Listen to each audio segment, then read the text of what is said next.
Welcome to the Must Reads interview series sponsored by the Perkins Center for Preaching Excellence. I'm Wes Allen, and today I'm interviewing Professor Melanie L. Harris.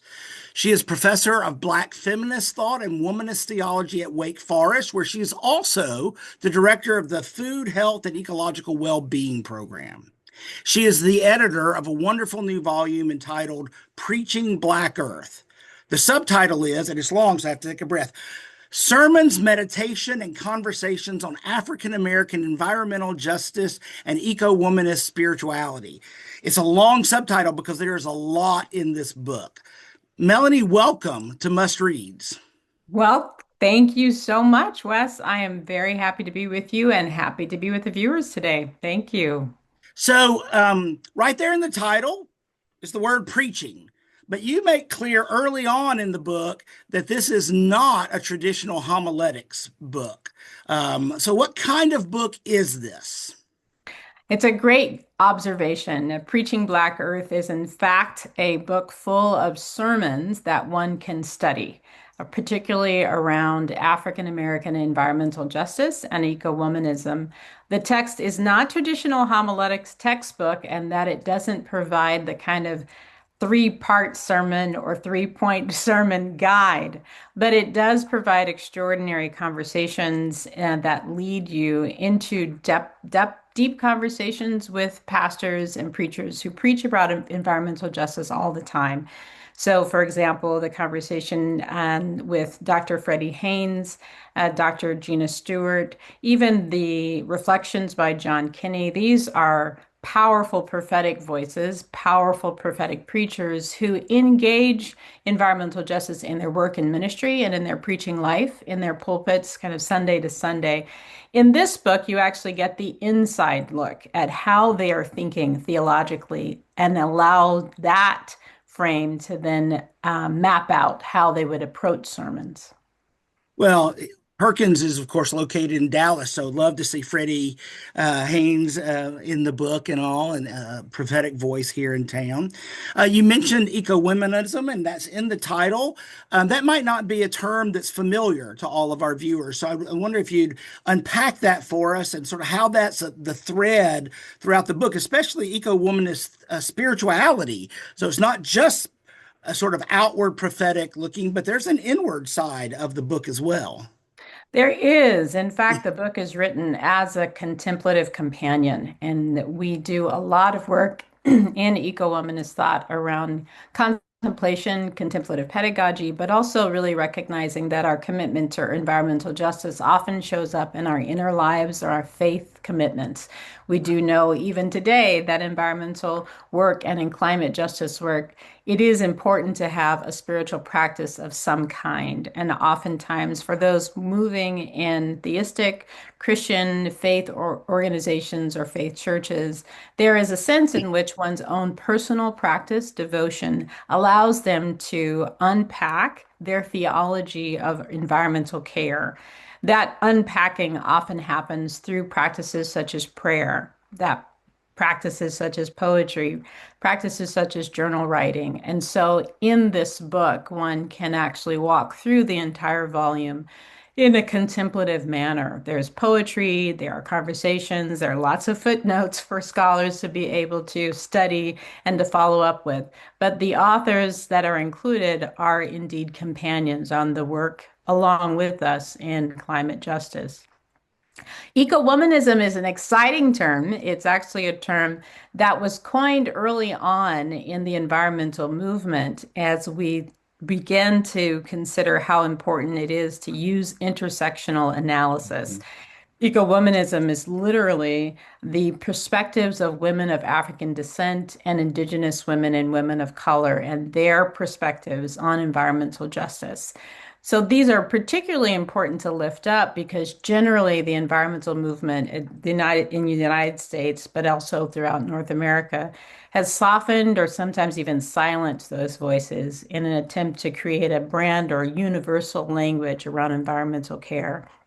That is significant. That silencing is significant in part because it is a move that mimics a lot of logic of domination that we see throughout the history of the United States to silence Black women, to silence their stories, their experiences, even when those experiences are filled with trauma.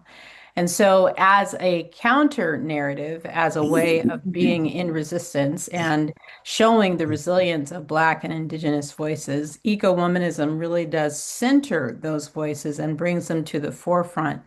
And it begins to offer strategies for environmental justice, climate justice from those voices and perspectives. I mean, one of the things I really appreciated about the book was the way it ties environmental justice to social justice, especially among marginalized populations and all. So here we are talking. I obviously look like the center of society, a white, middle class, straight male who's well educated, all that. This book wasn't written in my voice or for my voice directly, but I learned much from it. So I just wonder what your sort of hope as an editor is for multiple kinds of audiences engaging this book. Well, there is a really important voice that echoes maybe your experience in particular, Wes, and that's Dr. Larry Rasmussen. Dr. Larry Rasmussen is a leading environmental ethicist and has been, of course, in the field of religion and theology and ethics for decades. He was my professor at Union Theological Seminary in New York City, and it was he who helped me to then come to voice as a womanist ethicist about the importance of environmental justice and weaving those voices together. He and I have a very close relationship, which is wonderful as friends and as colleagues and really chosen family in a lot of ways. And so, as a white man, he actually articulates really powerfully in the conversation about the importance of an actual anti-racist way of being as it connects both to racial trauma and recognizing when white people do racial trauma and racial harm to Black and marginalized folks, but then also recognizing the ties or the logic of domination that actually has to be mitigated. It has to be attended to. It has to be uprooted. The ties to that are connected to environmental injustice. And so that this lack of being able, but this lack of will to push through and to be to open one's eyes to recognize harm, essentially, when one is in fact doing it because of their own uh, racial identity, but also the privilege that comes with that. That is an important step, not just in reconciliation and reparation, but that is an important step in terms of repairing the earth. So I will say that his voice in the volume is an important one that I'm hoping that many readers will be able to connect to. It is the case that eco-womanist spirituality is really born out of the voices of women of color and Black women in particular and Indigenous women in particular. So all of those communities are who eco-womanism serves first. Yeah. We're living in a very divisive time in our country, particularly around the experience of economic stratification and injustice and racial injustice. And so, what this book holds is the possibility of being a bridge, to be able to have a space, to be able to have conversation cross-racially and cross-culturally in a lot of ways. There are a lot of ways into to environmental justice work.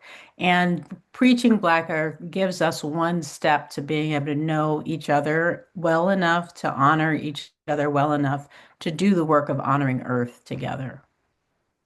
Well, thank you for that. You can imagine, as a homiletician, I love the sermons in the volume, but I also enjoyed the conversations, and I love the poetry. And some of that poetry is your own. And I was just wondering if you would mind closing us out by reading us one of your poems. I'm happy to, Wes. Thank you. I'll begin with the first poem of the volume called Breathing Earth. Breathing Earth, let us proclaim a new way of being, interconnected, honoring, safe refuge one to another, all sacred, all whole, all free. Hmm, that's wonderful.